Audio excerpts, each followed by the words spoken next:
కాశ్మీర్ అందాలకు వరవలొద్దిన జీలం నదికి బ్రిడ్జిలు కట్టడం అంత సులభ సాధ్యమేనా? అది చర్చలతో, రిక్త హస్తాలతో శాంతిని అభివృద్ధిని సాధించే యత్నం నిజమేనా? అవి రిక్త హస్తాలా? కావు, రక్తహస్తాలు.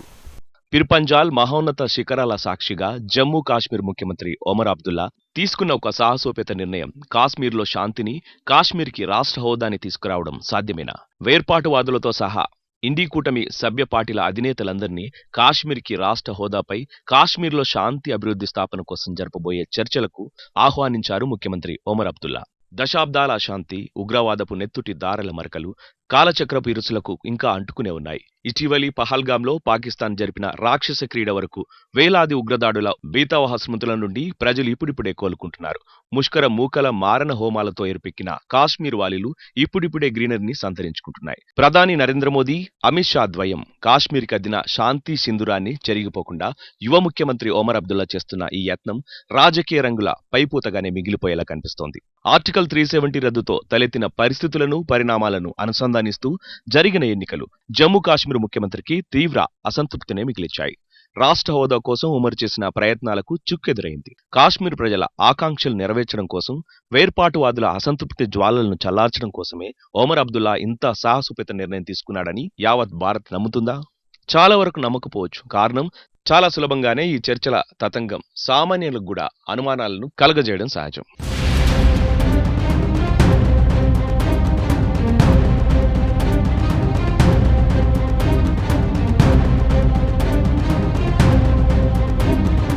భారతీయ జనతా పార్టీకి వ్యతిరేకంగా రూపుదిద్దుకుంటున్న ఇండీ కూటమి సభ్యులందరికీ, ముఖ్యంగా కాంగ్రెస్ నేతలు రాహుల్, మల్లికార్జున ఖర్గే, టీఎంసీ అధినేత్రి పదవి నుండి తొలగించబడిన మాజీ పశ్చిమ బెంగాల్ ముఖ్యమంత్రి మమతా బెనర్జీ, ఆప్ అధినేత అరవింద్ కేజ్రీవాల్తో పాటు ఇటీవలే తమిళనాడు ఎన్నికల్లో ఘోర పరాజయాన్ని ఎదుర్కొన్న డీఎంకే అధినేత ఎంకే స్టాలిన్ ని కూడా రాష్ట్ర హోదా కోసం జరిపే చర్చలకు ఆహ్వానించడం సహజంగానే కేంద్ర ప్రభుత్వ వ్యతిరేక చర్యగా భావించవలసి ఉంటుంది. ఒకవేళ అన్ని పార్టీలు అభిప్రాయాలు తెలుసుకోవాలనుకుంటే భారతీయ జనతా పార్టీ ప్రతినిధులను కూడా ఆహ్వానించి ఉంటే చర్చలకు మరింత గౌరవాన్ని, ఒమర్ అబ్దుల్లాకు హుందాతనాన్ని తెచ్చి ఉండేదేమో. రాష్ట్ర హోదా ఇవ్వడానికి నిరాకరించిన బీజేపీని పిలిచి ఏం ప్రయోజనం అనే అభిప్రాయంతోనే పిలిచి ఉండకపోతే ఇక చర్చల పరమార్థం ఏంటి? ఎవరికోసం? ఎందుకోసం? నిన్నటిదాకా చీలిక పీలికలుగా ఉన్న కాంగ్రెస్, టీఎంసీ, ఆప్ పార్టీల సమైక్యత పశ్చిమ బెంగాల్ ఎన్నికలతోనే పతనమైపోయినా కాంగ్రెస్తో తెగదెంపులు చేసుకున్న డీఎంకేతో సహా అందరినీ ఆహ్వానించి జరిపే ఈ చర్చల్లో తనకు ఇండీ కూటమి మద్దతుగా నిలుస్తుందని భావించడం ఒమర్ అబ్దుల్లా పేరాశకు నిదర్శనం. వరుసగా వివిధ రాష్ట్రాల ఎన్నికల్లో చావు దెబ్బలు తింటూ చేతులెత్తేసిన కాంగ్రెస్ కి కేరళలో అధికారం దక్కడం నామమాత్రపు ఊరటే తప్ప ప్రయోజనం ఏముంది? వరుసగా బీహార్, ఢిల్లీ, పశ్చిమ బెంగాల్, తమిళనాడు ఎన్నికల ఫలితాల కూటమిలో ప్రధాన పార్టీలైన కాంగ్రెస్, ఆప్, టీఎంసీలకు గతాన్ని మాత్రమే మిగిల్చాయి.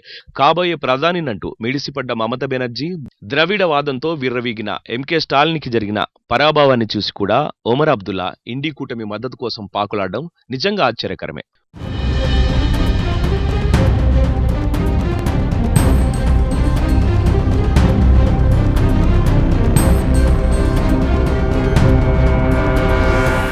ఒక వంక భారతీయ జనతా పార్టీ, ఒక్క దక్షిణాదిన తప్ప మిగిలిన దేశమంతా బలిచక్రవర్తి తలపై మోపిన వామనుడి పాదంలా విస్తరిస్తుంటే, అంతం కలహాలతో నేనంటే నేనంటూ ఈగోలతో కనుమరుగవుతున్న ఇండీ కూటమి కాశ్మీర్ డైలాగ్ కోసం సర్వం మర్చి మేమంతా ఒక్కటే అంటూ తరలివస్తే నవ్విపోదురుగాక నాకేమి సిగ్గన్నట్టుంటుంది.